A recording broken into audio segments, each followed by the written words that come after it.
Hi, everybody. Happy Friday. I hope you all had a great week. I bet there was lots of learning going on at home. I hope you guys all had fun with it too. So, are you ready for our read aloud today? Okay. So, the story I'm going to read to you has something in it that's called figurative language. And authors will use figurative language to help the readers visualize or to think about what's happening in the story. And it's also a way for authors to entertain us while we read. Okay. And one type of figurative language, there's a couple different examples, but one example of figurative language is something called idioms. Okay. Now, idioms are an expression or a group of words, but the words don't mean what they say. For example, you may have heard this: it's raining cats and dogs. Does that mean there's really cats and dogs coming out of the sky? No. It means that it's raining really hard or it's pouring.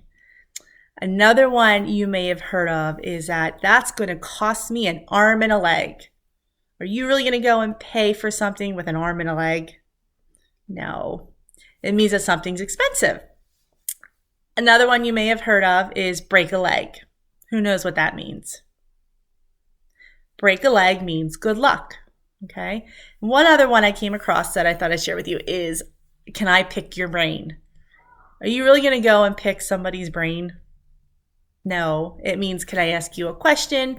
What's your opinion? Can you help me with this? What are your thoughts? So those are just some examples of idioms. And in our story today, you're going to see some idioms in our story. And here are some idioms. So what I want you to do as I read is think about some idioms that you may know already. What are some, see if you can come up with some idioms. And if not, you can always maybe look it up, research it, find out some examples of idioms.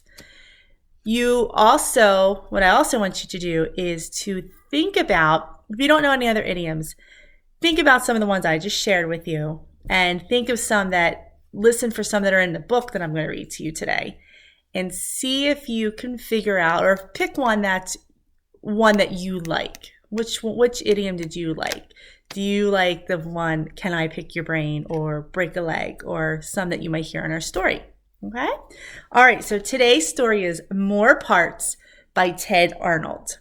Okay, so let's listen and see if you can find some idioms in our story.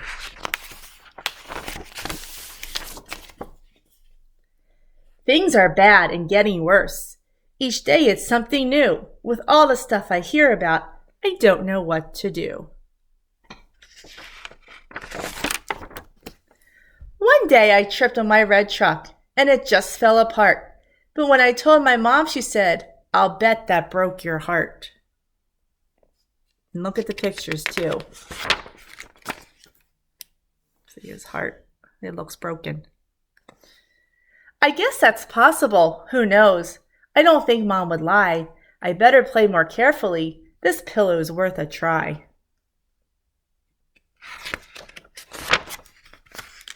People say all kinds of things that I don't understand. Like when my dad asked me if I would please give him a hand.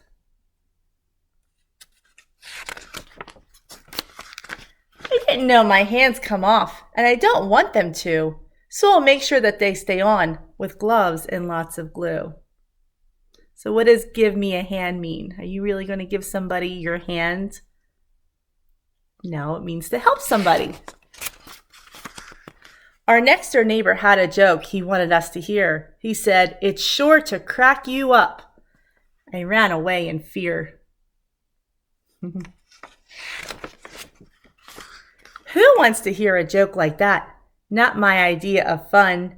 I gotta keep my head together. It's the only one. My teacher has me worried too. This happened yesterday. She said to stretch our arms and legs before we go and play. I'm sure she thinks it's good for us, but that's just too bizarre. My arms and legs are long enough. I like the way they are.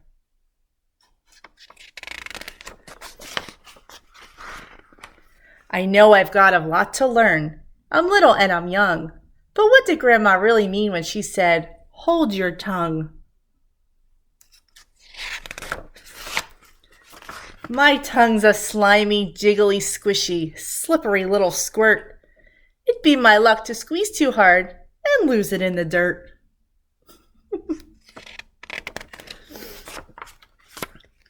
So I decided that it's best to stay here in my room, 'cause who knows when some little thing just might lead to my doom. So now he's trying to keep himself all protected from losing all his parts. Then Mom and Dad came in and asked me, "Why are you upset?" I told them all the things I've heard that got me in a sweat.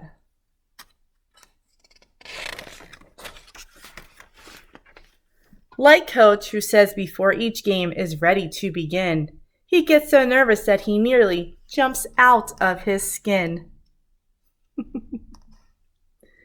Or what a friend said recently, it gave me such a fright.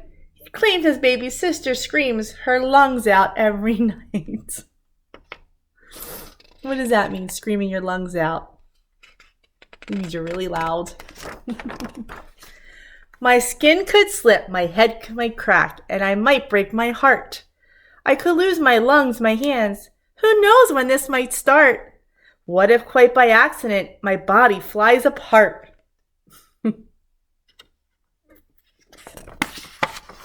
Mom and Dad just smiled and looked relieved that I'm okay. And Mom explained to me about the things that people say. And although Dad laughed, I know he didn't mean to be unkind. For when he said, "For a minute, son, we thought you lost your mind." So boys and girls, I hope you enjoyed that. It was kind of funny, a little lesson in figurative language. So think about some of your favorite idioms, and maybe you can think of some idioms that you know of, or if you want to research them and see if you can come up with some other idioms. That'll give you something to learn, okay? All right, you guys, I hope you have a great weekend. Have fun, stay active, stay healthy, and I will have some read alouds for you next week, okay? See you later. Bye.